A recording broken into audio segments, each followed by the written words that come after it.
Okay, good evening, everybody. Actually, you know what? Today we have to continue the previous chapter of geography, chapter 1, and में क्या था ये तुम्हारा resource planning sorry क्या resource and development ये chapter था first आपका geography का क्लास 10। तो स्टूडेंट यू नो व्हाट मैं अभी सारे स्टूडेंट जुड़ नहीं रहे हैं, अभी कुछ स्टूडेंट लेफ्ट है, तब तक मैं एक छोटा सा रिकैप करके आपको आगे की तरफ लेके चलता हूं, ठीक है? थोड़ा सा ध्यान दे रहा हूं।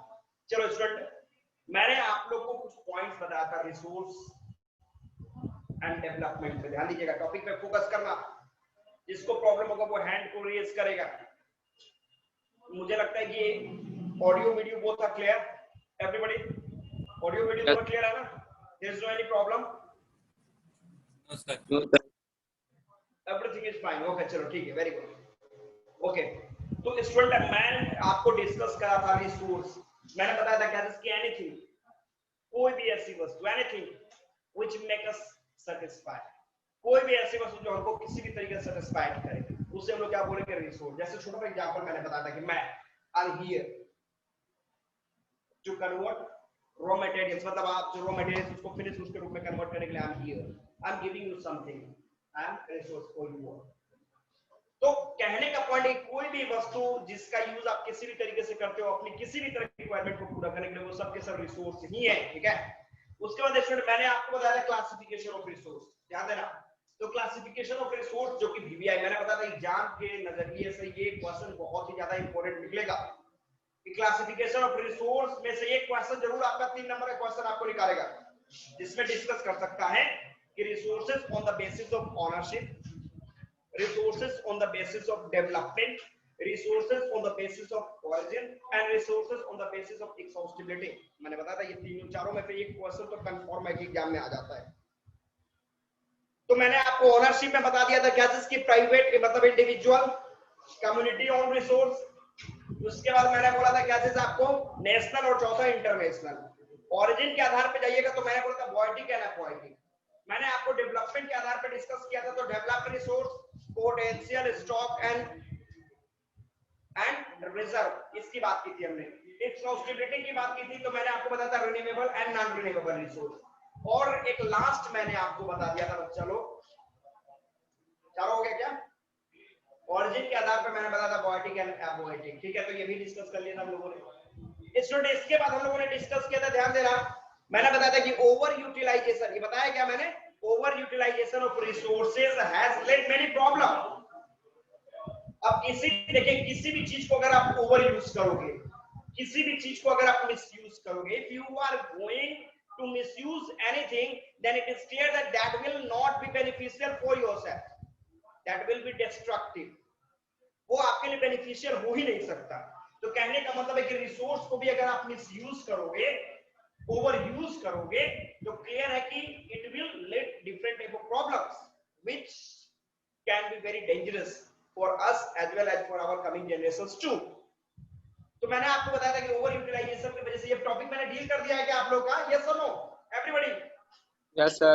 ओके कर दिया है तो चलो इसको शॉर्टली हम लोग क्या क्या पढ़ेंगे। तो इसमें मैंने आपको बता दिया था क्या, जिसकी unequal division, unequal distribution of resources has divided our society into two part.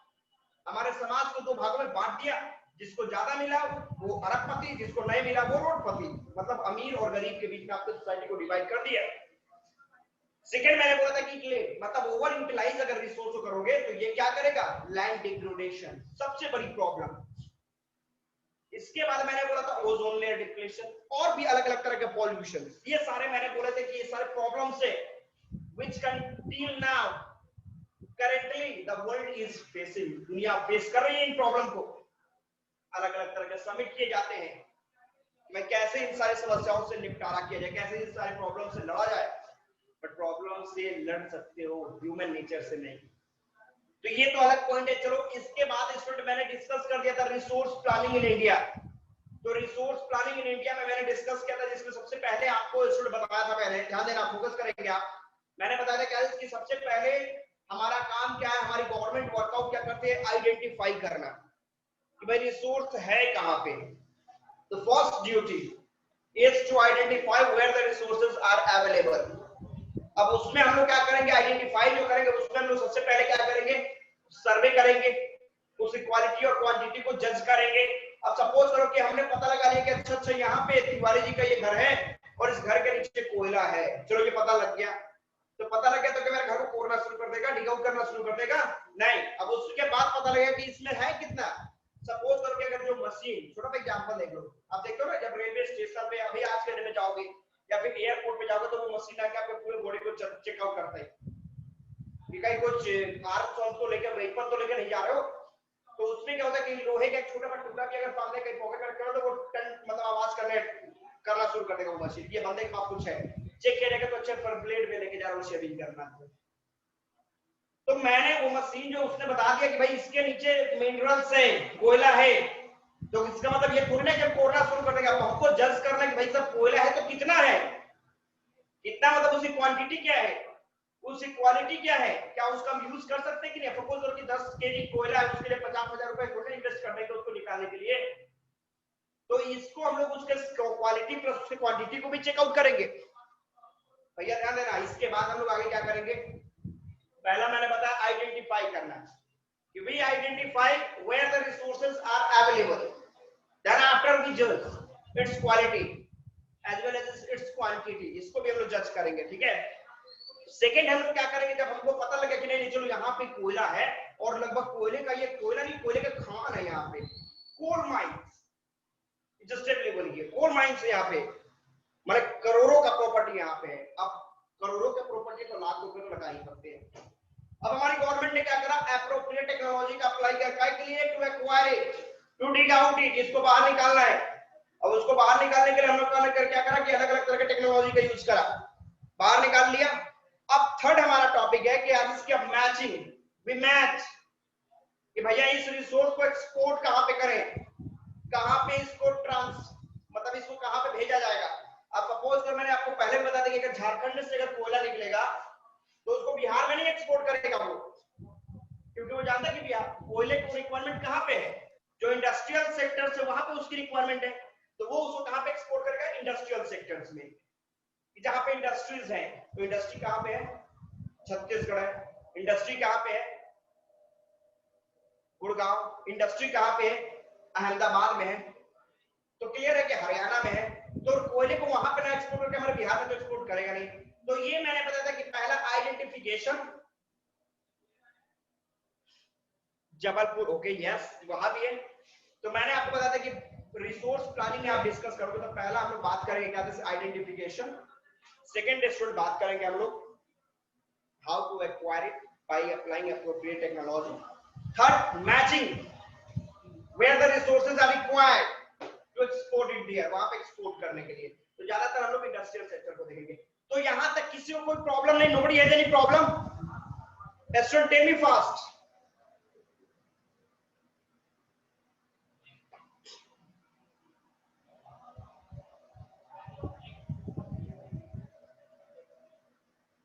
आप लोग बोल भी सकते हो, ठीक है, आप लोग अपने को चाहो तो अनम्यूट करके बोल सकते हैं। जब प्रॉब्लम है तो बोल देंगे, बिकॉज होता है थोड़ा स्पीड होता है तो ओके चलो ठीक है, वेरी गुड। तो यहां तक आपको कोई प्रॉब्लम नहीं है, लेकिन प्रॉब्लम इसके बाद क्या आगे, ध्यान देना आगे क्या। तो आगे है एजेंडा 21।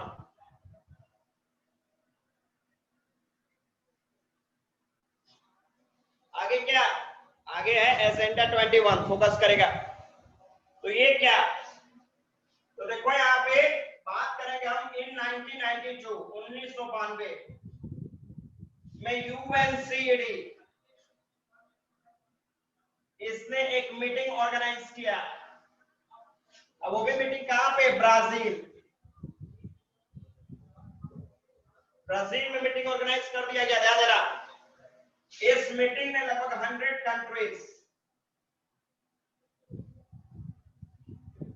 कंट्रीज टुक पार्ट, लगभग 100 देशों ने इसमें पार्टिसिपेट करा।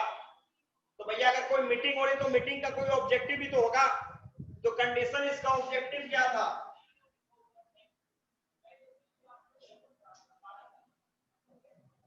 इसका ऑब्जेक्टिव क्या था, तो ऑब्जेक्टिव था टू कॉम्बैट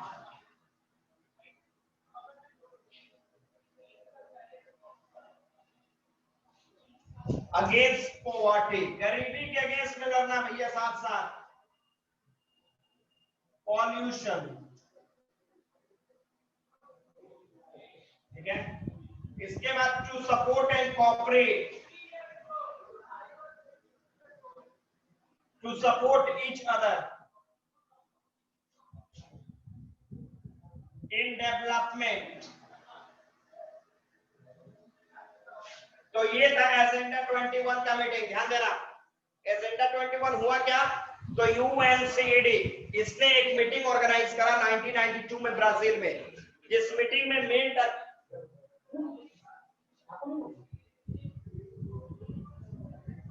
तो ब्राजील में एक मीटिंग ऑर्गेनाइज किया गया जिसमें लगभग 100 कंट्रीज जो थे उन लोगों ने इसमें टेक पार्ट किया, ठीक है।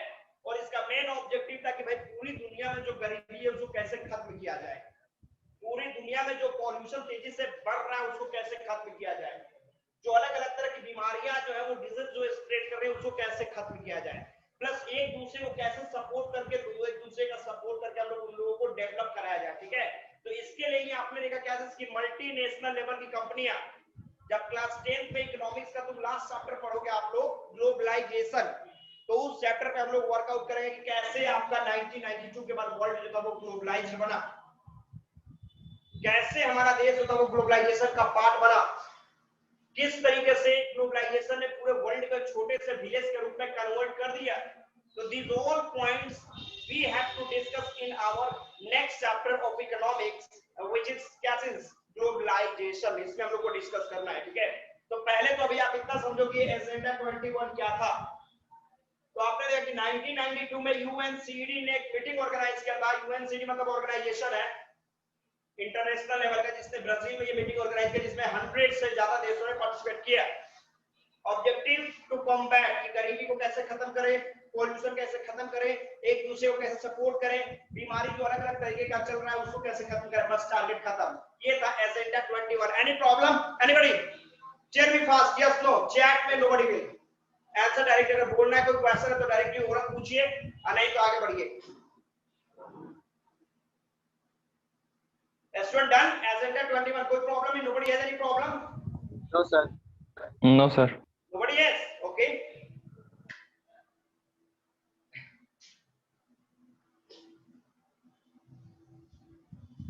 इजी तरीके से समझना। देखो ये सारे टॉपिक इंपॉर्टेंट हैं, ये सब इंपॉर्टेंट क्वेश्चन आपके एग्जामिनेशन के लिए है। और याद रखना कि जिस दिन आप लोगों से मैंने एक टॉपिक बोला है, यहाँ बैक के जो सैंपल पेपर्स आपके भैया होंगे, दीदी होंगे, जिन लोगों ने भी 10th का एग्जाम दिया होगा, उन लोगों के पेपर को लेके देखना। जो जो चैप्टर आपने पढ़ा है उस चैप्टर में से उस क्वेश्चन को छोड़ कोई दूसरा क्वेश्चन अगर आया हो तो हम लोग एक बार जरूर डिस्कस करेंगे। ऐसा कौन सा टॉपिक है कि जो हम लोगों ने छोड़ दिया। तो ईमानदारी से जितना पढ़ाया जाए उसको वर्कआउट करो। और एक टेस्ट ऑर्गेनाइज करेंगे हम लोग यूरोप का, ठीक है, बहुत जल्दी ऑर्गेनाइज करेंगे, बहुत ही जल्दी, तैयार होइएगा। तो ये बता दो एजेंडा 21, आगे बढ़ो।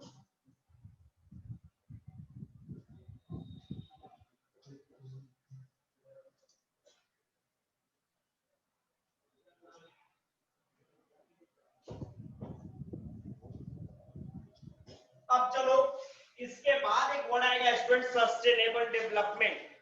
मुझे नहीं लगता कि इसको बताने की रिक्वायरमेंट है क्या कोई, sustainable development, anybody? No sir. Okay, जब No, किसी sir. को प्रॉब्लम नहीं है तो मैं कुछ स्टूडेंटों से इसका आंसर सुनना चाहूंगा। कितने लोग हैं जो सस्टेनेबल डेवलपमेंट को एक्सप्लेन कर सकते हैं? Raise your hands fast. मुझे टोटल 20 स्टूडेंट्स का हैंड रेज चाहिए। Raise your hands. Sustainable development कितने स्टूडेंट मेरे को बता सकते हैं? Raise your hands fast everybody.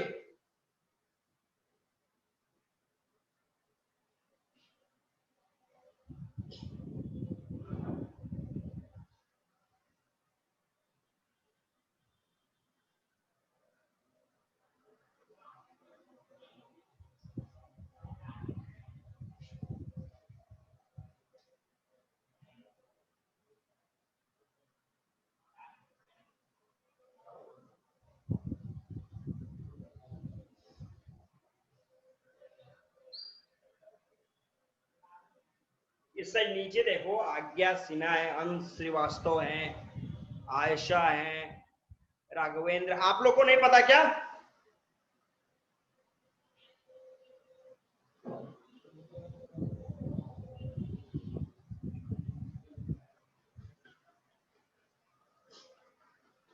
Okay श्रुति, हाँ बोलो भैया। सर बता दीजिए सर। विकास, अच्छा चलो ठीक है, पहले स्टूडेंट पे जान लो। देखो जिन बच्चों ने हैंड को रेज करा है उनसे तो हम लोग बात कर लें पहले। चलो श्रुति, Development which makes in present development in which makes in present and conserve for future generation without damaging our environment called sustainable development. excellent, very good. The same question for Ashish Kumar. Sir, sustainable development means using of resources without damaging the environment and preserve it for future generation. For the future generation. Ansu Raj. The development which we are making in present and conserve for future generation without damaging the environment in a sustainable development. Okay, Pooja.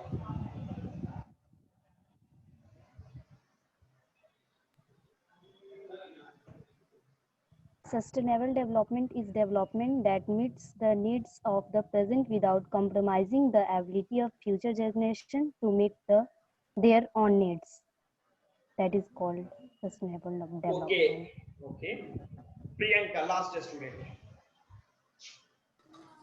Development which take place without damaging the environment is called the sustainable development. Very good, excellent. तो सबका clear है। तब देखो student, अब हम लोग अपने point पे चलते हैं। चलो लो योर हैंड्स। हमने डिस्कस क्या करा, सस्टेनेबल डेवलपमेंट की बात की, ठीक है।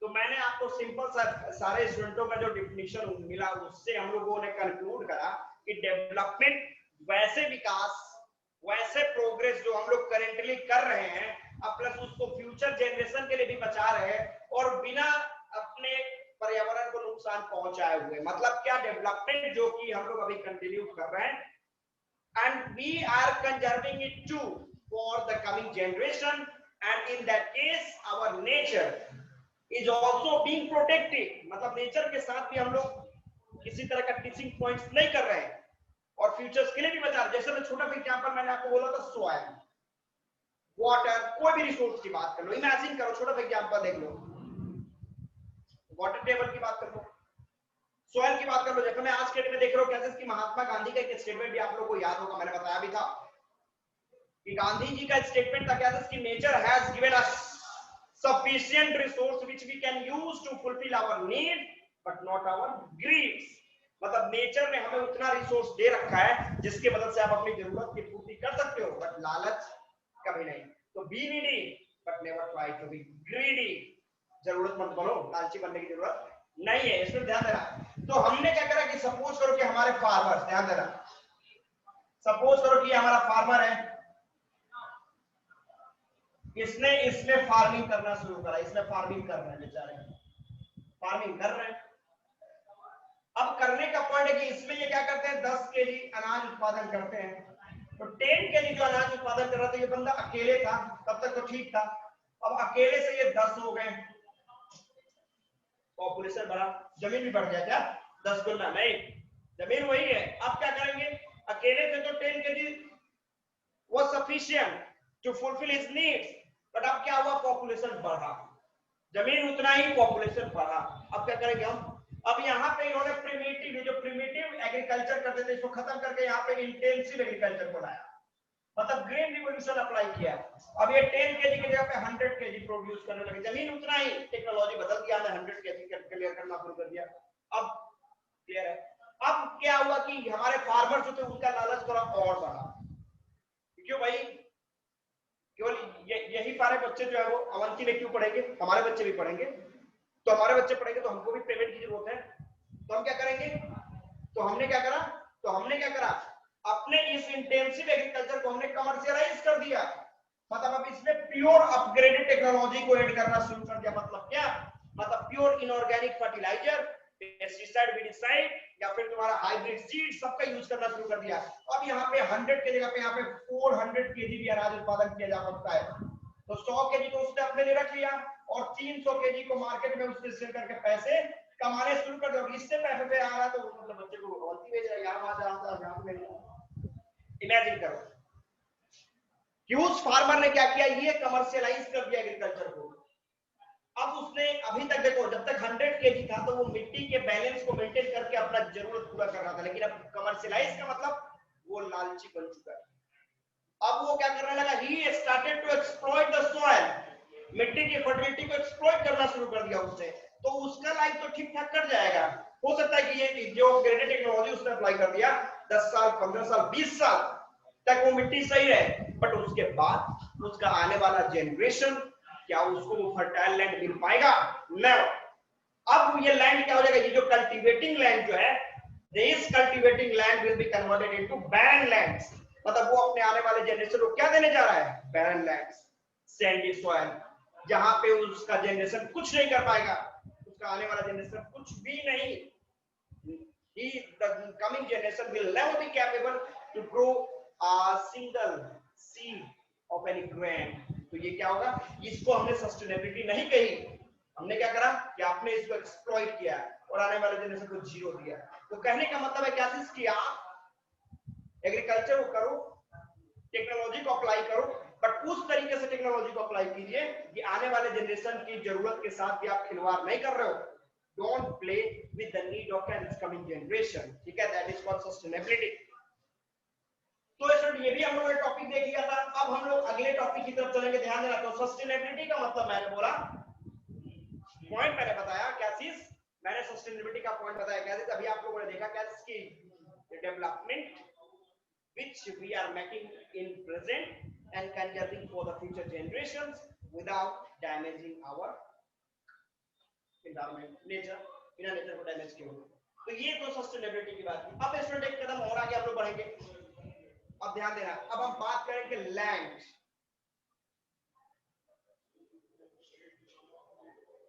तो देखो जमीन की बात करोगे, लैंड बहुत ही ज्यादा इंपॉर्टेंट कंपोनेंट है भाई साहब। Can we imagine about our life without land? जमीन के बिना क्या आप अपने बारे में इमेजिन, आप अपने अस्तित्व के बारे में इमेजिनेशन कर सकते हो? नेवर। मैं तो नहीं कर सकता, पता नहीं आप लोग कर सकते हो सकता है। इसमें कोई ऐसा है जो बिना लैंड के अपने लाइफ के बारे में इमेजिनेशन कर सके? Anybody raise your hand? Anyone? कोई है जो कर सकता है?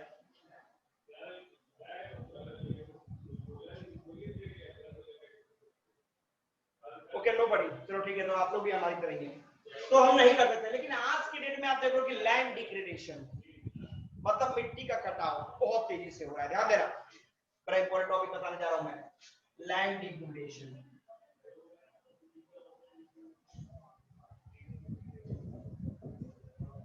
लैंड डिग्रेडेशन, मिट्टी का कटाव। कैमरा थोड़ा ऊपर कर दीजिए, कैमरा ऊपर कर दीजिए।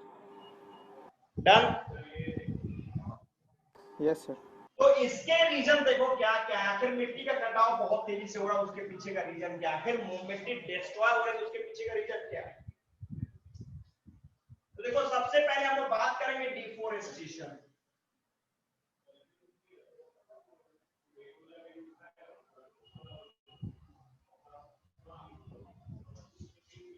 सेकंड हम लोग बात करेंगे ओवरग्रेजिंग। थर्ड बात करेंगे inorganic.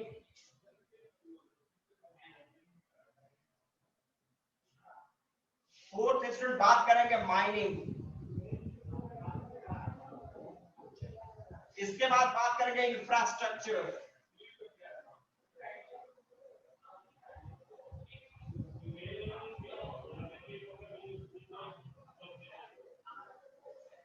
डेफोरेस्टेशन, overgrazing, inorganic fertiliser, mining और तुम्हारा लास्ट है इंफ्रास्ट्रक्चर। तो इन सभी का ग्रोथ, इससे कहीं ना कहीं आपके यहाँ लैंड डिग्रेडेशन की प्रॉब्लम को सामने लाया। अब एग्जांपल देखो, सबसे पहले हम लोग बात करें डेफोरेस्टेशन, पेड़ों की कटाई। ट्रीज जानते हो क्या है? Trees play very important role. कैसे? तो सपोज करो कि जो पेड़ होते हैं, ट्रीज जो होते हैं, their roots capture the soil and stop the possibility of soil erosion plus land degradation. तो मिट्टी को क्या करते हैं, उनके जड़ पकड़ के रखते हैं। तेज आंधी तूफान आए, बारिश आए, उससे कोई मतलब नहीं, मिट्टी जहां वहीं पर रहेगी। लेकिन दूसरा हम लोग क्या कर रहे हैं कि we are just trying to fulfil our greed, and because of that we have started deforestation. पेड़ों कट रहे हैं हम लोग बहुत तेजी से, और जो पेड़ों की जो कटाई तेजी में आप कर रहे हो उसके वजह से क्या हो रहा है, मिट्टी आपके लूज हो रहा है, और मिट्टी जब लूज हुई तो उसने क्या देखा कि हल्की भी बारिश आएगी, थोड़ा बहुत तूफान आएगा, इधर उधर पारा, इधर का फर्टाइल सोइल चला गया और उस साइड का इधर, ये भी बहुत बड़ा रीजन है। सेकंड आप ओवरग्रेजिंग, ओवरग्रेजिंग की बात आप सपोज करो, हम लोग देखते हो कि जो हमारा जो सेक्टर्स है, जो आप जानवर वानवर को जो हम लोग क्या करते हैं कि अब एक ही जगह पे अगर गाय भैंस जो घासों को चर रहे हैं ग्रेस कर रहे हैं, तो ऐसा क्या होता है कि वहां पे जो घास है वो भी मिट्टी को पकड़ के रखते हैं। अब घास अगर खत्म हो गया तो मिट्टी फिर हल्की हो गई, फिर आएगा पानी बहा के इधर उधर लेके जाएगा, तो फिर प्रॉब्लम है। इसके बाद इनऑर्गेनिक फर्टिलाइजर, अब देखो कहने का मतलब पूरी तरीके से अगर साइंस के ऊपर डिपेंडेंट है, जाने रहा साइंटिफिक वर्ल्ड, साइंस का डिमेरिट तो जानते हो ना। और एग्जांपल देख रहे हैं ना जी, कोरोना पैंडेमिक, भूल गए आप लोग, इतना जल्दी तो भूलोगे नहीं, पूरी दुनिया को घर के अंदर पैक कर दिया इस कोरोना ने। बड़ा साइंस चिल्लाता था, चलो साइंस में घर के अंदर रहो। तो साइंटिफिक वर्ल्ड की तरफ अगर जाइएगा तो नेचर का रिस्पॉन्स बड़ा डेंजरस होगा, ठीक है। तो अगर if we will be completely dependent on scientific world then the response of nature could not be digested by us, हम लोग उसको डाइजेस्ट नहीं कर सकेंगे। और एग्जांपल के रूप में बहुत सारे इस तरह के पॉइंट्स देखने को मिल रहे हैं। तो इनऑर्गेनिक फर्टिलाइजर का जो यूज कर रहे हो आप लोग साइंस से पढ़ते हो, ज्यादा बताने की जरूरत नहीं, 7 मिनट में आपने पढ़ा होगा। तो इनऑर्गेनिक फर्टिलाइजर का जो आप यूज कर रहे हो उससे क्या हो रहा है कि मिट्टी में जो अर्थवॉर्म्स है वो खत्म होने चले जा रहे हैं, जो मिट्टी को फर्टिलिटी को बरकरार रखने वाले जीव है, जो माइक्रो ऑर्गेनिज्म है, वो मरते चले जा रहे हैं, और आपकी मिट्टी भी धीरे धीरे स्लो मोशन में डाइवर्ट होती चली जा रही है। माइनिंग का मतलब आपने ना digging out soil, digging out lands to gain gases coal या फिर अदर जो भी रिसोर्सेज है उसको बाहर निकालना। तो जब जमीन को खोल के आप रिसोर्स को बाहर निकालने के चक्कर में पड़ोगे तो वो क्या कर रहा है, वो भी कहीं ना कहीं आपके सॉइल को डैमेज कर रहा है। और भैया इंफ्रास्ट्रक्चर की तो बात ही छोड़ दो, इंफ्रास्ट्रक्चर की बात कर लोगे तो डैम्स बनाना, रोड बनाना, रेलवेज बनाना। देख लो मैं छोटा सा बात कर रहा हूँ, 15-20 साल पहले जब छपरा में अपने आप लोग पप्पा जी या फिर जो ग्रैंडफादर है उनसे जब पूछोगे तो बताएंगे भाई 20 साल पहले गजब का छपरा था, बिल्डिंग्स बहुत कम थी और पेड़ ही पेड़ दिखाई देते थे बड़े जबरदस्त तरीके से। आज देख लो छपरा घूम के देख लो किस तरह का सिचुएशन था, और आने वाला 20 साल के बाद और सिचुएशन समझ लो, इमेजिनेशन कर लो कैसा होने वाला काम। तो कहने का मतलब है कि जो हम लोग का जो ग्रोथ हो रहा है, अब सपोज करो कि अगर डैम्स, अभी आप देख लो कि यहाँ पे डबल डेकर बनाया जा रहा है, या फिर आप लोग बोलेगा ओवर ब्रिज बनाया गया, या फिर जो भी है ओवर फ्लाई बनाया जा रहा है। तो कहने का मतलब है जब डैम्स बनाए जा रहे हैं तो कहने का पॉइंट है कि जब वहां पे अगर डैम्स या फिर रोड्स नहीं थे तो लोग वहां पे क्या करते थे, खेती का काम करते थे, मिट्टी की फर्टिलिटी वेल मेंटेन थी। लेकिन आपने ये सब चीजों को बना के आपने क्या किया, पूरा डैमेज किया। प्लस एक और लैंडस्लाइड्स, तो ये पहाड़ी एरिया में ज्यादा देखने को मिलते हैं। भूकंप में जो झटके आते हैं ऊपर से पत्थर पहाड़ वार जो है ढलते हुए नीचे की तरफ चले जाएंगे, नहीं तो लैंडस्लाइड्स भी इसके रीजन है। तो ये सब लैंड डिग्रेडेशन है, ध्यान देना। अब इसी में कहा जाएगा कि how can we conserve lands, land को कैसे कंजर्व करें। तो भैया देखो बड़ा इजी है, डेफोरेस्टेशन का अपोजिट क्या हो जाएगा, एफोरेस्टेशन लिख दो, ओवरग्रेजिंग को मिनिमाइज कर दो, इनऑर्गेनिक की जगह पे ऑर्गेनिक कर दो, माइनिंग को भी मिनिमाइज करो, इंफ्रास्ट्रक्चर को भी मिनिमाइज करो, जो कि हो तो नहीं पाएगा। अब इंडस्ट्री का ग्रोथ चाहिए, एक तरफ हम लोग बोल रहे हैं, अब एक तरफ आपके देश की आबादी बोले भाई हमको रोजगार दो, एम्प्लॉयमेंट दो, बिकॉज हमारा मनी पावर बढ़ना चाहिए, हमारा इकोनॉमिकल पावर बढ़ना चाहिए, हमारा इनकम बढ़ना चाहिए। तो इनकम बढ़ेगा, मनी बढ़ेगा, इकोनॉमिकल लेवल बढ़ेगा कब, जब इंडस्ट्री रहेगा तब। और जब इंडस्ट्री को लगाने की बात है तो आप क्या म्युनिसिपल चौक में बोलोगे आप इंडस्ट्री सेटअप कर दो। इंडस्ट्री कहां पे सेटअप होगा, जो रिमोट एरियाज है। तो रिमोट एरियाज का मतलब क्या हुआ, फॉरेस्टेड एरिया को कटना पड़ेगा, कट करेंगे हम, जंगलों को कट करेंगे तब आप इंडस्ट्री सेटअप करेंगे, और इंडस्ट्री सेटअप करके तब आपको रोजगार मिलेगा। तो आप चाहिए कि नेचर भी मेंटेन रहे और इंडस्ट्री का भी विकास हो जाए, दोनों possible, both can not run on the same track. एक के चक्कर में दूसरे को आपको डिस्टर्ब करना ही पड़ेगा। बट हम ये कर सकते हैं कि मिनिमाइज कर सकते हैं।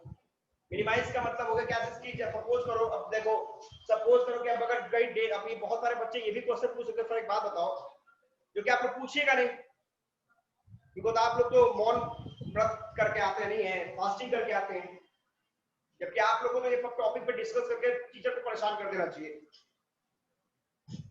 तो कंडीशन है आप लोगों में कोई स्टूडेंट ये भी क्वेश्चन पूछ सकता है कि सर पेड़ क्यों काटे हम?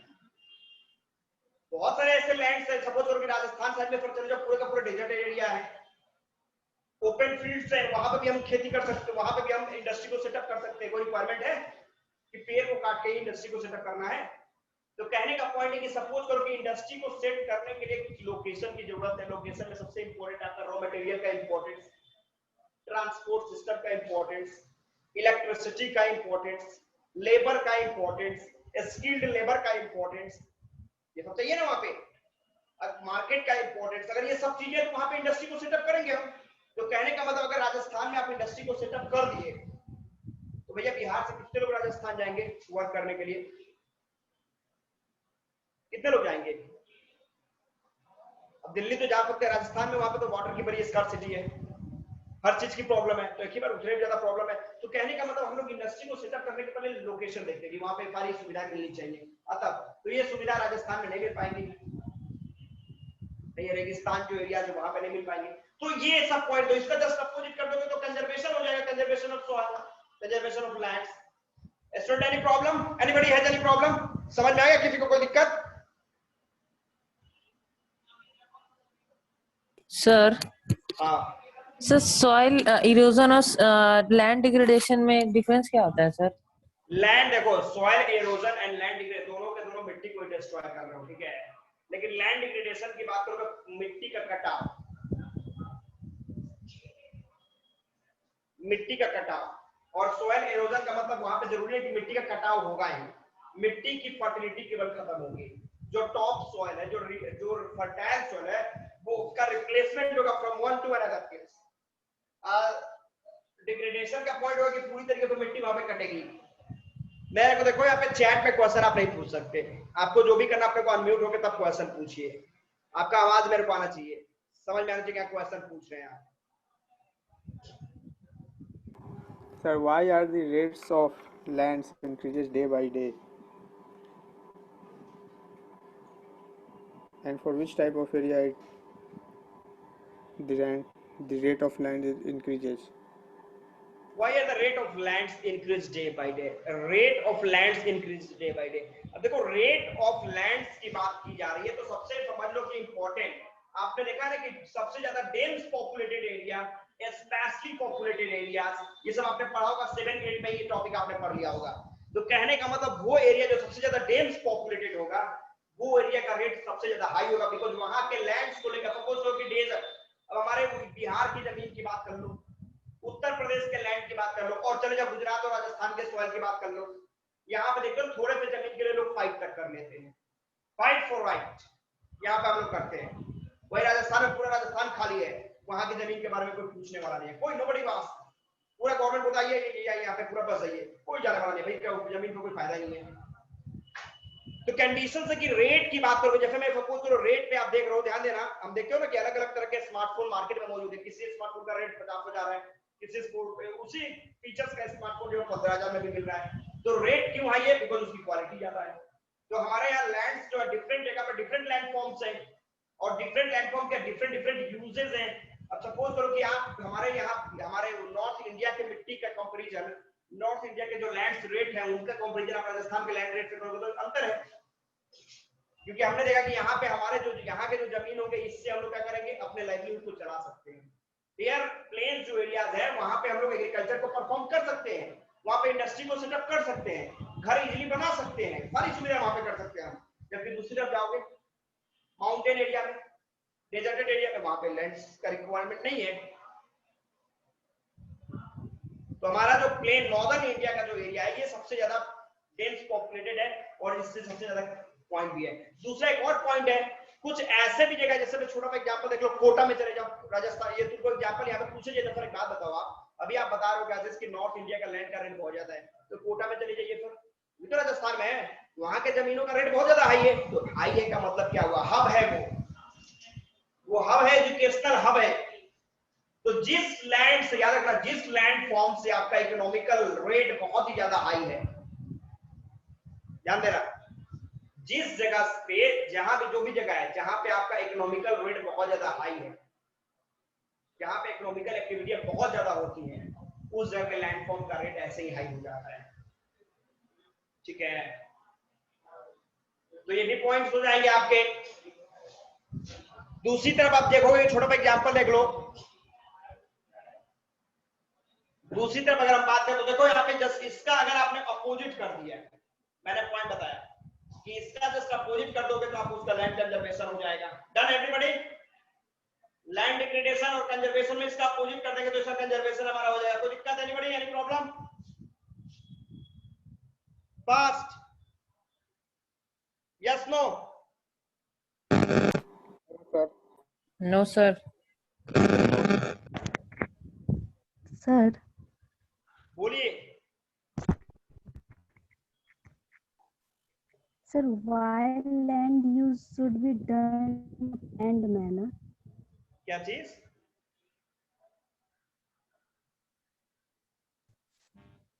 बोलो बोलो। Why land use should be done in a planned manner? Why?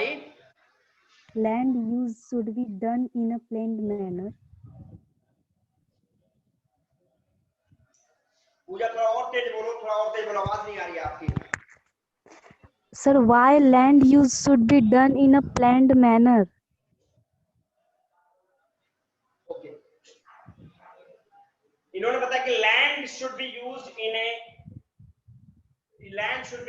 with a well-maintained planning. यही ना जो क्वेश्चन इज दैट? Yes. कि लैंड को यूज एक प्लानिंग के साथ। अच्छा एक बात बताओ स्टूडेंट, बड़ा इजी पॉइंट मैं बता रहा हूँ, हमें स्टडी करना चाहिए विद अ ग्रेट प्लान। बिना प्लानिंग के अगर आप स्टडी करोगे तो स्कोर कुछ नहीं कर पाओगे, पता है कि नहीं? हम लोग सुबह जब उठते हैं ना, सुबह जब आंख खोलते हैं तो हमारा डे रूटीन जो शुरू होता है, डेली का रूटीन, वो प्लानिंग के साथ होता है।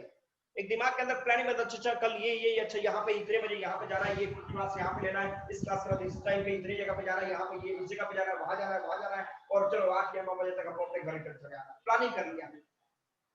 अब सपोज कोई प्लानिंग है ही नहीं, ये बाइक लेकर चल दी है, ले कब किधर जा रहा है भाई, कहाँ किसको टाइम दिया है, कुछ समझ नहीं आ रहा है, कंफ्यूज है, कुछ नहीं, पक्का पक चौपट खत्म। तो कंडीशन आपने बोला कि लैंड यूज करने के पहले प्लानिंग आपको करना है। प्लानिंग करने का पॉइंट आपने क्या देखा कि सपोज करो कि हमें, क्योंकि मैंने आपको पहले बताया कि we should plan before using land to convert it into sustainability, because हमें इसको सस्टेनेबल बनाना है, हमें आने वाले जनरेशन को भी इसे देना है। अब आंख मूंद के मैंने क्या बताया कि आंख मूंद के केवल इनऑर्गेनिक फर्टिलाइजर यूज कर लो बिना कोई प्लानिंग का, तो आप तो यूज कर लो, आने वाले जनरेशन को बैरन लैंड आपने दिया, कोई यूज नहीं समझ में आएगा। अब सपोज करो प्लानिंग आपने किया नहीं, तो गर्मी के टाइम में, ठंडी के टाइम में आपने धान की खेती कर दी, बरसात के टाइम में गेहूं की खेती कर दी, कुछ होने जा रहा है क्या खेत में? कुछ होगा क्या फील्ड में? कुछ नहीं, you will get zero from your field. तो प्लानिंग होनी चाहिए आपकी। तो we need a good plan before using the lands to earn more and more profit and to convert it into sustainability too, to export it toward our coming generations too, कि generation को भी जिस तरीके पे हम use करें वही system हमारे जनरेशन को भी मिले। For that planning is necessary. Pooja, are you getting yes or no? Yes, sir. Okay.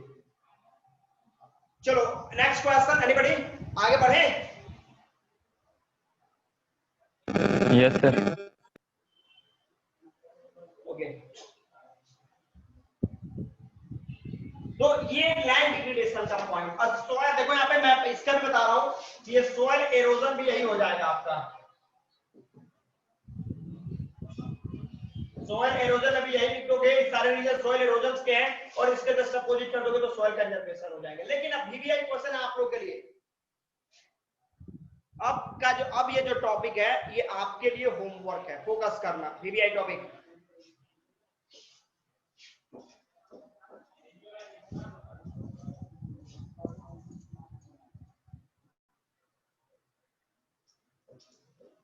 Important point अब आप पढ़ने जा रहे हो, ध्यान देना। और ये अभी के लिए नहीं, ये कभी के लिए इंपॉर्टेंट है, इससे आपका जीके जीएस ठीक ठाक रहेगा। अब देखो स्टूडेंट, आज का लास्ट टॉपिक है और प्लस ये लास्ट आज का टॉपिक का लास्ट पॉइंट भी है, ठीक है? इसके बाद आपको कोई टॉपिक नहीं करना। देखो यहाँ पे हमें कुछ चैनल्स मतलब कुछ ग्राफ आपने बना लिया, ठीक है, ध्यान देना।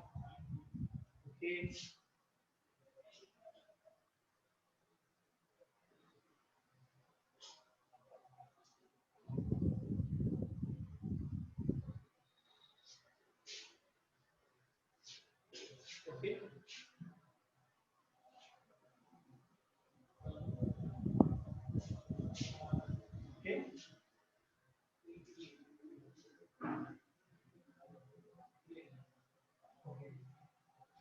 ये चार्ट बना लिया आपने, चार्ट पेपर ले लिया, ये प्रोजेक्ट वर्क है, अपने स्कूल में भी दिखा सकते हैं आप। मुझे लगता है कि मैक्सिमम स्टूडेंटों ने इसको बना भी लिया होगा।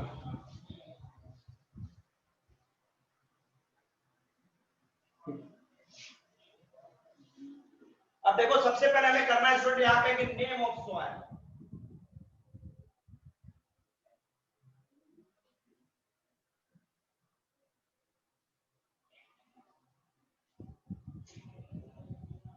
नेम ऑफ सॉइल आपने कर लिया, ठीक है। इसके बाद इसका फॉर्मेशन,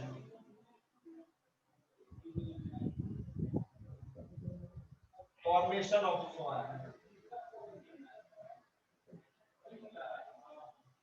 मिट्टी का फॉर्मेशन कर लिया, फोकस करना।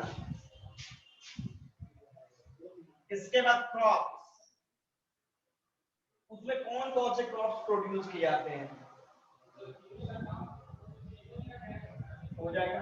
अब प्लस स्टेट्स, वो किस किस स्टेट में वो सॉइल मिलते हैं, एवरीबॉडी डन।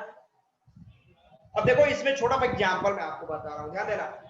सपोज करो कि हमने बात करा एलुवियल सॉइल की,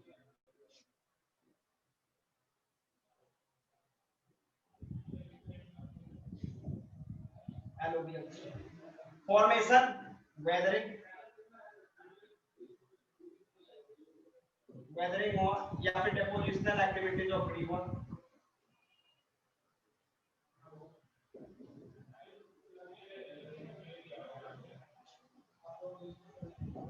रिवर।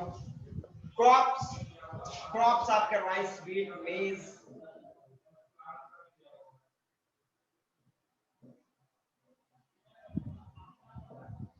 स्टेट्स नॉर्थ इंडिया,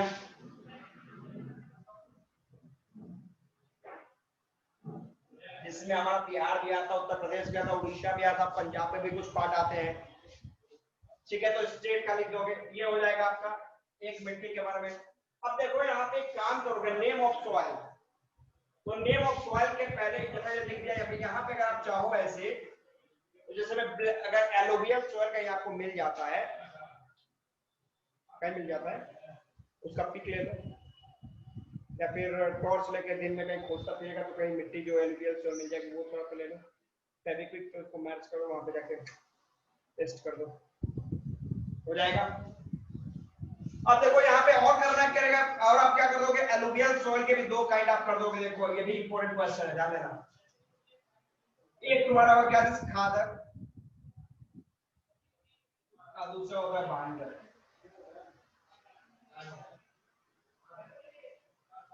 खादर बांगर, तो पहले ये देखो यहाँ पे soil, classification of soil,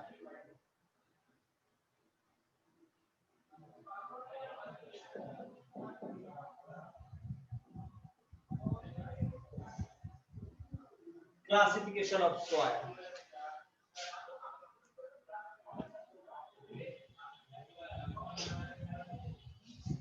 student पहले ये बताओ, इसमें कोई प्रॉब्लम, सब ये कर लेंगे, ये आपका प्रोजेक्ट वर्क हो जाएगा। अब जैसे मैं आपने रखी एलुवियल सॉइल है, इसके बाद तुम ब्लैक सॉइल, इसके बाद तुम्हारा लेटराइट सॉइल, फिर सैंडी सॉइल, ये सब आप लिखते जाओगे और सबका ये सारा पॉइंट लिखते जाओगे। इसमें किसी को कोई प्रॉब्लम एनीबॉडी? ये एनसीईआरटी बुक ज्योग्राफी के लास्ट में आपने देखा है, उसमें सारे टॉपिक दिए हुए हैं, उसमें से टेक आउट करके आपको ये वर्क करना है कि पहले नेम ऑफ सॉइल, उस सबका फॉर्मेशन दिया है, प्लस उसमें कौन कौन से क्रॉप्स प्रोड्यूस किए जा सकते हैं और किस किस स्टेट में वो पाया जाता है। हो जाएगा? यस कि नो? Yes sir. किसी को कोई प्रॉब्लम? इजी है? Yes sir. तो एक काम करो, इस चैट का स्क्रीनशॉट ले लो और ये चैट देखो कब तक आप बना के मेरे को तब तक आप लोग बना लेते हो टू फास्ट। सर इसको बना के कहाँ जमा कहाँ कर? इसको बना के प्रधानमंत्री जी का ऑफिस में आप भेज देंगे, पीएम ऑफिस, पीएमओ। सर इसका फोटो क्लिक करके भेजना है क्या ग्रुप पे? हाँ, ग्रुप में आप वो सेंड कर दीजिएगा, और इसका मतलब पिक्चर लेके ग्रुप में सेंड कर देना, ठीक है। और इसका जो ओरिजिनल कॉपी होगा जब अपने स्कूल जाना, जब अपने मास्टर साहब से मिलेगा तो बोला मास्टर साहब देखिए प्रोजेक्ट हम लोग बनाए, थोड़ा थोड़ा पढ़े हुए हैं। हो जाएगा everybody? Yes sir. Yes sir. Nobody has any problem? किसी को कोई प्रॉब्लम नहीं है? बोलो, tell me fast. No sir. Okay, चलो ठीक है। तो जो प्रॉब्लम जब नहीं है तो ये तो आपने स्क्रीनशॉट इसका ले लिया, तो अब हम लोग थोड़ा सा एक कदम और आगे बढ़ेंगे। मैं यहाँ पे बात कर रहा था खादर एंड बांगर, ये दो इंपॉर्टेंट क्वेश्चन, 3 नंबर के क्वेश्चन आपके आ जाते हैं एग्जाम में।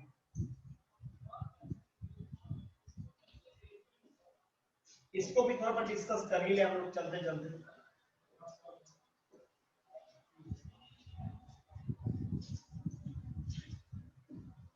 फोकस करना, ये चैप्टर इंपॉर्टेंट।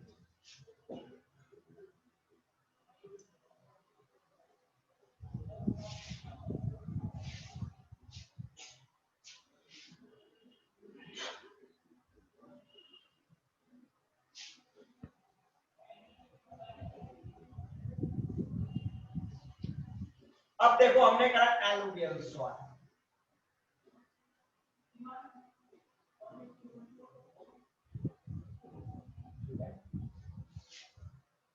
इसको दो भागों में आपने डिवाइड कर दिया है।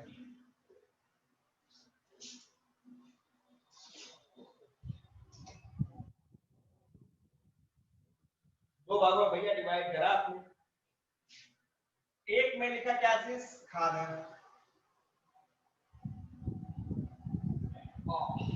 ठीक है। दूसरे में लिखा बांगर। भैया ध्यान देना, अब ये 3 नंबर के तुम्हारे क्वेश्चन आते हैं क्लासिफिकेशन, ठीक है। ये 3 नंबर के क्वेश्चन है, तो इसमें क्या लिखेगा? New type of alluvial soil, alluvial soil S लिख दे रहा हूं मैं। ये भैया क्या लिख दोगे? ओल्ड टाइप,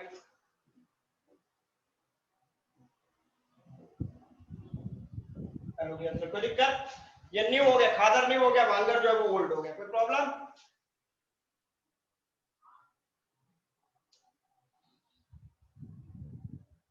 इसमें क्या है? Fine particles of sand and send. भैया इसमें गजब का, मतलब एकदम अच्छे क्वालिटी के, एकदम जितना चाहिए उस लेवल के यहाँ पे पार्टिकल्स आपको पाए जाएंगे। जबकि बांगर इधर की तरफ बात करोगे, इधर बात करोगे तो लार्ज,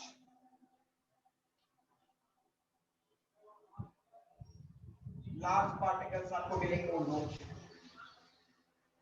लार्ज पार्टिकल्स मिलेंगे। भैया इसमें देखोगे तो इसमें ह्यूमस होता है, इसमें ह्यूमस, नो ह्यूमस। इसको लिखोगे क्या भाई साहब? इसको लिखोगे मोर फर्टाइल,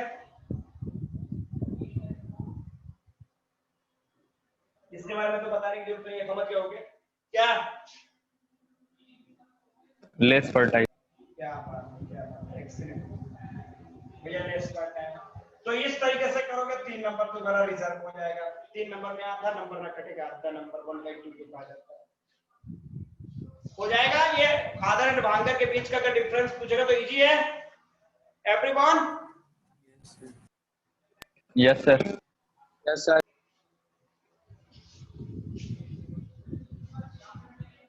ज्योग्राफी समझ में आ रहा है? Yes sir. Yes sir. Okay, तो ये स्टूडेंट आपका चैप्टर खत्म। दूसरा एक और मैं बता दूं, ब्लैक सॉइल को रेगुलर सॉइल भी बोलते हैं, ब्लैक कॉटन सॉइल भी बोलते हैं, ठीक है। तो सबका ये चार्ट बना लेना आप लोग तरीके से, और बनाने के बाद भैया कृपया करके अपने ग्रुप में सेंड कर देना, ठीक है। और ग्रुप में सेंड करोगे तो वो ग्रुप के जो आपके सर है वो हमारे पास सेंड कर देंगे, हम चेकआउट कर लेंगे। तो इस तरीके से आपके ये सब वर्कआउट होंगे, ठीक है। ये तो पॉइंट हुआ। अब हम लोग चले अपने पॉइंट की तरफ। अब ये बताओ कि इसमें किसी को और कोई प्रॉब्लम? ज्योग्राफी का फर्स्ट चैप्टर सबसे इजी। हाँ बोलो Raghavendra. Infrastructure sir, land degradation में का। Yes sir, infrastructure. Okay okay, wait wait. देखो इंफ्रास्ट्रक्चर का पॉइंट अभी आपको मैंने बताया, सिंपल सा पॉइंट बताया मैंने कि सपोज करो इंफ्रास्ट्रक्चर का मतलब क्या है? Growth of urban areas, growth of railways, growth of roadways, नए कंस्ट्रक्शन ऑफ डैम्स। अरे यही ना इंफ्रास्ट्रक्चर हुआ। इंडस्ट्री का ग्रोथ मतलब जिसके वजह से लैंड्स आपकी डिस्ट्रॉय हुआ है, वो इंफ्रास्ट्रक्चर की बात करो। इंफ्रास्ट्रक्चर का जैसे जैसे ग्रोथ करोगे आपका जो लैंड्स है वो आपका डिस्ट्रॉय होता चला जाएगा। और कोई प्रॉब्लम इसमें? एनीवन? तो मैं कुछ और रिवीजन करा दूं कुछ और टॉपिक की तरफ। Sir what is net sown area? Net sown area का मतलब within a single year, एक साल के अंदर आप क्रॉप्स को कितने तरीके से प्रोड्यूस करते हो खेतों के अंदर, वो आपको नेट सोन एरिया बताते हैं। जैसे बहुत सारे लोग मिक्स फार्मिंग करते हैं, बहुत सारे लोग मल्टीपल क्रॉपिंग भी करते हैं, नहीं है? तो इस तरह के पॉइंट जो नेट सोन एरिया का मतलब within a single year आप कैसे क्रॉप्स को प्रोड्यूस कर रहे हो inside your field, that will be known as net sown areas. और सर फैलो लैंड क्या है? फैलो लैंड का मतलब होगा गैसेस की। सपोज करो कि हम लोग लंबे समय तक 1 2 3 4 साल तक अगर अपने लैंड को खाली छोड़ देते हैं, उसमें कोई क्रॉप्स का प्रोडक्शन नहीं करते हैं, that will be known as fallow land. मतलब बैरन लैंड की तरफ समझ लो। बैरन लैंड नहीं होगा मतलब वो जमीन उपजाऊ होगा बट उसमें हम लोग कोई खेती नहीं कर रहे हैं। And sir bad land sir? है बैड लैंड? बैड लैंड का मतलब जहाँ पे खेती नहीं होगा, समझ लो ये है, ये बैड लैंड आंसर। इसके बाद ये बैड लैंड है और ये गुड लैंड है। सर फैलो लैंड और कल्चरेबल वेस्टलैंड में क्या डिफरेंस है सर? कल्चरेबल और हिस्ट्री का नोट्स कब तक मिल जाएगा? भैया आपको हिस्ट्री का नोट्स नहीं मिला आप लोगों को? Everybody? No sir. No sir. No sir, नहीं मिला है। हिस्ट्री का नोट्स नहीं मिला है आप लोगों को? हिस्ट्री का नोट्स नहीं मिला? How is it possible? कैसे ये पॉसिबल है?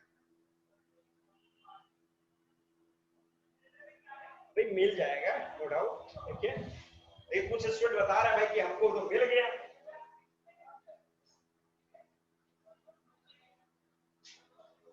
ईमेल पे आया है ना, आप लोगों ने देखा है ना? देखो सबका ईमेल बना होगा, उस पे आप देखिएगा।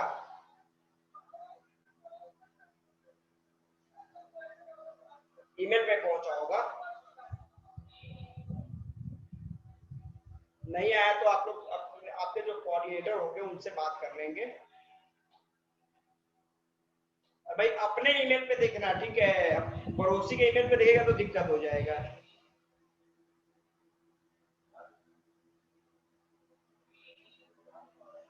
देखो फैलो लैंड का मतलब तो तुमको मैंने बता दिया क्या, जिसकी वैसे जगह जहां पे तुम एग्रीकल्चर के प्रोसेस को लंबे समय तक छोड़ देते हो, ठीक है। कल्चरेबल वेस्टलैंड का मतलब ये समझ सकते हो कि some lands where we can perform the process of agriculture, but conditions क्या है कि वहां पे अब कुछ ऐसे सिचुएशंस बन गए जिसकी वजह से वहां पे आप खेती नहीं कर रहे हो, उसको हम लोग बोल सकते हैं कल्चरेबल वेस्टलैंड। यहाँ पे देखो अनकल्टिवेटेड लैंड्स पूछा है किसी बंदे ने। अनकल्टिवेटेड लैंड का मतलब होता है क्या, जैसे सपोज करो कि कुछ ऐसे लैंड्स जहां पे आप किसी तरह कोई अनकल्टिवेटेड लैंड का मतलब जहां पे कोई कल्टीवेट, तो ये तो इजी है ना। अनकल्टिवेटेड का मतलब जहां पे कल्टीवेशन का काम नहीं कर रहे हो, नहीं दोनों सेम हो जाएगा। मतलब जैसे मैं आपको मैंने बोला था ना पोटेंशियल रिजर्व की बात करोगे, ये देखो रियो डे जेनेरियो प्रोग्राम, ये तुम्हारा भाई यूएनसीईडी का जो था एजेंडा 21 वाला प्रोग्राम था, उसी को कहा गया। एजेंडा 21 का सेकंड नाम था, ये तुम्हारा भाई प्रोग्राम था 1992 जो ब्राजील में स्टार्ट किया गया था, उसी का ये सेकंड नेम है।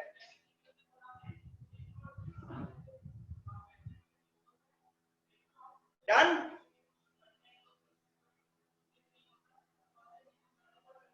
आप लोग अपने कोऑर्डिनेटर से बात कर लेंगे और बात करके आप लोग वर्कआउट कर लेंगे कि भाई साहब कैसे हम लोग क्या करना है, ठीक है, कि कैसे हम लोग को हिस्ट्री का नोट्स मिलेगा वगैरह वगैरह जो चीजें हैं, ठीक है। और मुझे लगता है कि नोट्स आप लोग का रेडी है, बहुत सारे बच्चों को मिल चुका है, ठीक है, तो इसको आप लोग देख लेंगे। अब चलो स्टूडेंट एक पॉइंट समझो, एक पॉइंट समझिए। मैंने ज्योग्राफी का जो पहला चैप्टर आपको फाइनलाइज करा, उसमें जो मेन टॉपिक से मैं आपको फिर एक बार डील कर देता हूं, ध्यान देना। पहला पॉइंट फिर एक बार रीड कर लो। Okay, very good. देखो पहला पॉइंट आप देख लो क्या करना है। हम लोगों ने रिसोर्स के क्लासिफिकेशन की बात कर ली, हम लोगों ने क्या कर लिया, हम लोगों ने डिस्कस कर लिया कि सॉइल मतलब किस, हम लोगों ने डिस्कस कर लिया कि हाउ, मतलब क्या डिस्कस किया हम लोगों ने। सेकंड पॉइंट रिसोर्स प्लानिंग की बात कर ली, ओवर यूटिलाइजेशन की वजह से रिसोर्स का प्रॉब्लम हम लोगों ने देख लिया। फॉरेस्ट सॉइल की बात करोगे तो देखो यहाँ पे जो फॉरेस्ट में आपके सॉइल मिलते हैं वो ज्यादातर फुल ऑफ ह्यूमस होते हैं, ठीक है, बिकॉज आप देखते हो क्या चीज कि वहां का जो लैंड्स है वो बहुत ही ज्यादा, क्या चीज है आपका लैंड्स की बात करोगे फॉरेस्टेड एरिया की, तो बहुत ज्यादा सुटेबल होते हैं फॉर एग्रीकल्चर, बट कंडीशंस क्या कि वहां पे आप एग्रीकल्चर के प्रोसेस को परफॉर्म नहीं कर सकते, नहीं है, बिकॉज अगर वहां पे एग्रीकल्चर के प्रोसेस को करोगे तो फिर फॉरेस्ट को आपको काटना पड़ेगा, बिकॉज डेफोरेस्टेशन करके उसको कल्टीवेटिंग लैंड के रूप में आपको कन्वर्ट करना होगा। तो वहां पे आप जानते हो कि जो पत्ते होते हैं जो गिरते हैं तो वो ज्यादातर मिट्टी के साथ मर्ज होते हैं, जिससे कि मिट्टी के ह्यूमस को, वो लोग ह्यूमस की क्षमता को बढ़ाते हैं, ठीक है। तो इस पॉइंट को करोगे। गोली एरोजन का मतलब देखो, जब आपके कैनल सोनल्स आपने देखा होगा, कैनल्स जब देखोगे, ठीक है, तो जब पानी का धार जो करंट ऑफ वाटर होता है जब आगे की तरफ बढ़ता है तो क्या करेगा, कुछ एक तरह का एरिया बनाता है, एरिया मतलब एक तरह का इस तरीके का पॉइंट बनाएगा, जैसे मैं समझ लो वैली घाटी की तरह वो बना देगा, ठीक है। तो इसी को गोली एरोजन की बात करेंगे आप।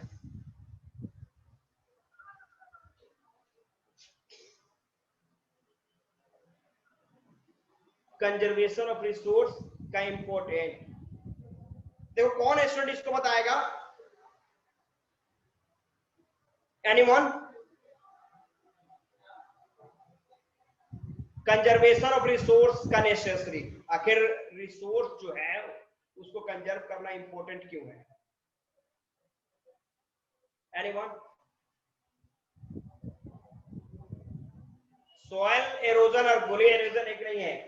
मैंने सॉइल एरोजन की बात की, दूसरा मेथड हो गया आपका। इसकी बात करोगे तो मैंने क्या बताया कि वाटर के जब करंट आपके आएंगे तो वाटर जब सपोज करो कि अगर आप क्या करते हो कि तेजी में अगर बारिश के मतलब तेज पानी आ रहा है तो एक कैनल्स टाइप का बनाएगा, ठीक है, पानी कंटिन्यू जा रहा है तो देखोगे वहां पे धीरे धीरे ये क्या है, फ्लैट लाइट वाटर एरिया है, लेकिन धीरे धीरे वो गड्ढा बनाते जाएगा, ये एरिया और करते करते देख रहा है कि नीचे गड्ढा टाइप का हो जाएगा, ठीक है। तो सपोज इतने एरिया में जो आपका सॉइल था, फर्टाइल सॉइल था, ये फ्लैट था, और धीरे धीरे अगर ये गड्ढा हुआ है तो कहने का मतलब ये मिट्टी तो कहीं ना कहीं गई, और वो मिट्टी किसके थ्रू गई, वो जो वाटर करंट है उसके थ्रू गई।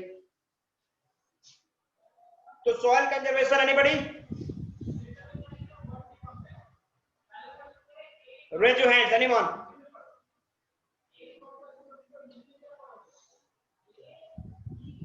Anybody?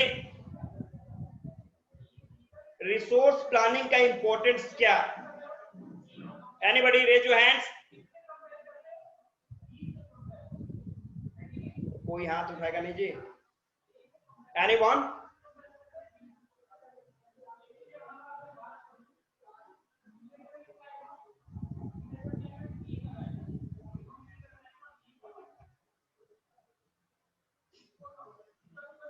Piyush Srivastava? Yes sir. Resource planning का इंपॉर्टेंस क्या?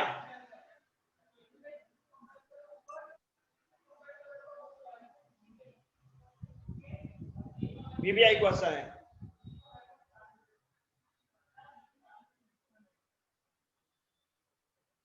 Resource planning, tell me fast. नहीं पता सर। नो, किसको पता है? एनीबॉडी? चलो विश्वास, रिसोर्स प्लानिंग।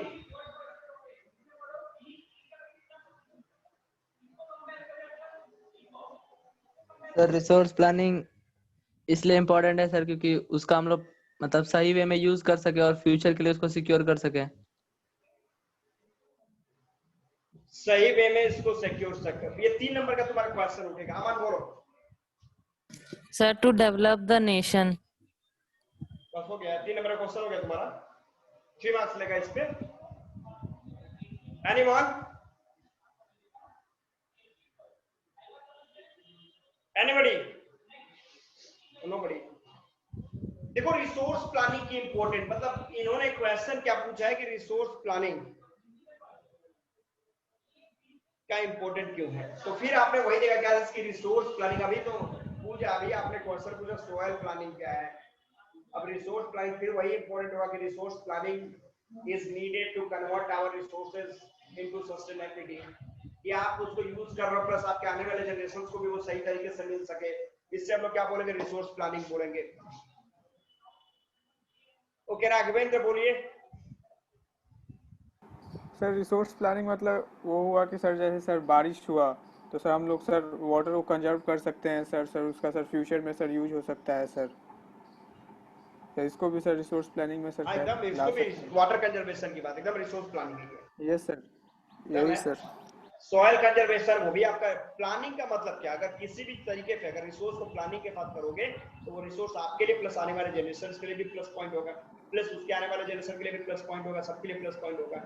ठीक है, तो चलते चलते देखो यहाँ पे एक क्वेश्चन लास्ट पूछा है विश्वास ने, पिगमेंट प्लेन्स।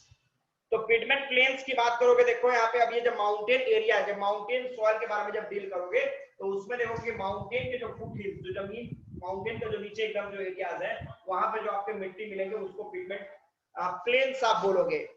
ठीक है, अब वो जिस जोन में पाए जाएंगे उसको वो जोन बोलेंगे आप उसको।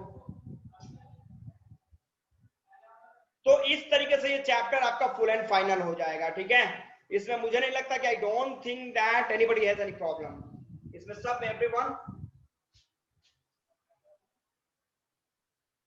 एक चलते चलते एक और स्टूडेंट ने क्वेश्चन पूछा, what precautions should be taken while using the natural resource. बोलो तो एनीबॉडी, रिसोर्स को यूज करने के लिए किस किस तरह की सावधानियां बरतनी चाहिए, एनीबॉडी, एनीवन? तो देखो छोटा सा पॉइंट मैं आपको बता देता हूं। देखो इनका टारगेट यही है कि how can we conserve resource को कैसे कंजर्व किया जा सकता है। ठीक है, तो सबसे पहले हम लोग कंजर्व करने के लिए एक पॉइंट को देखेंगे कैसे, कि सबसे पहले हमारा है कि non renewable resources, as we know that non renewable resources are in limited quantity. If these resources will be used one time, then these resources will take millions of years to be prepared once again. फिर से तैयार होने में लाखों साल लग जाएंगे इसको। But another side, as we know that renewable resources are in limited quantity,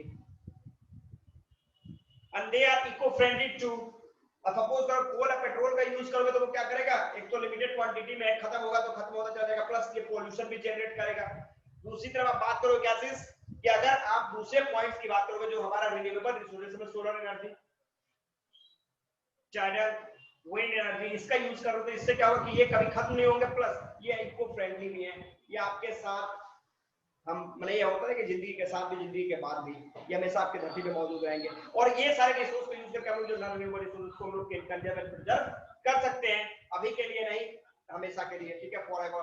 तो ये हो जाएगा। प्रिकॉशन को लेने का मतलब यही है पूजा कि हमें उस तरीके से वर्कआउट करना है। यस, आईयूसी 1992, अभी तो आपको मैंने बताया कि यूएनसीडी, मैंने एजेंडा 21 टॉपिक समझाया ना, आईयूसी यस सर, एजेंडा 21 समझाया ना अभी आपको? Yes sir, yes no? Yes sir समझाए।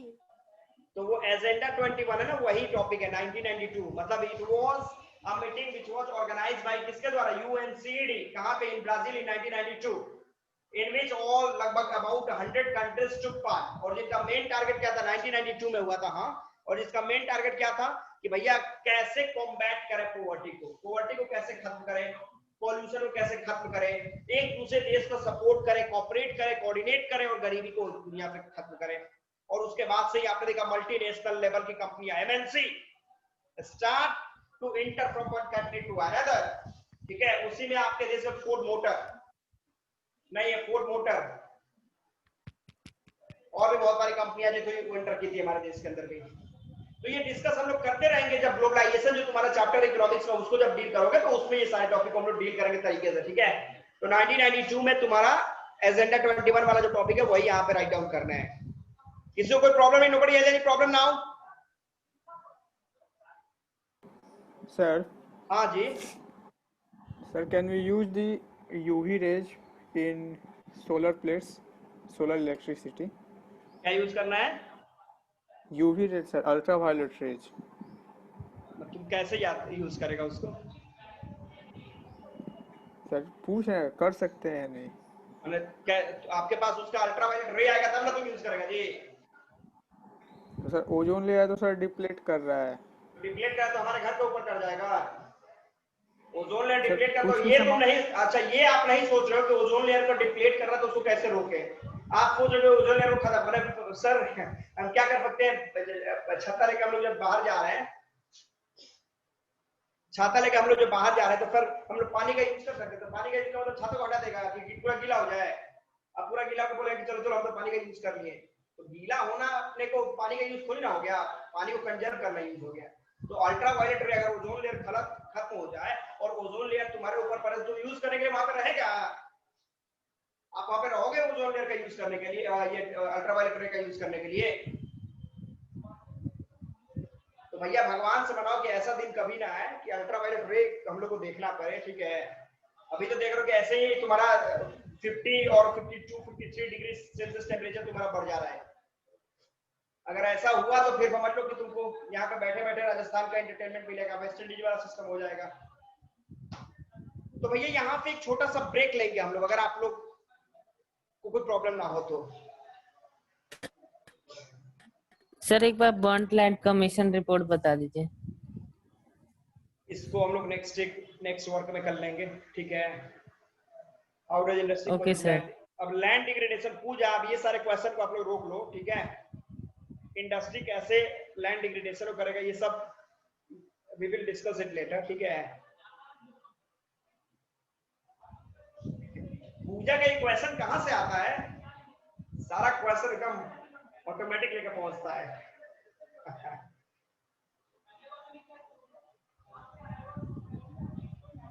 चलो एक क्वेश्चन देखो यहाँ पे इनका कि how does industry causes land degradation, कोई बताएगा क्या? एनीबॉडी? एनीवन?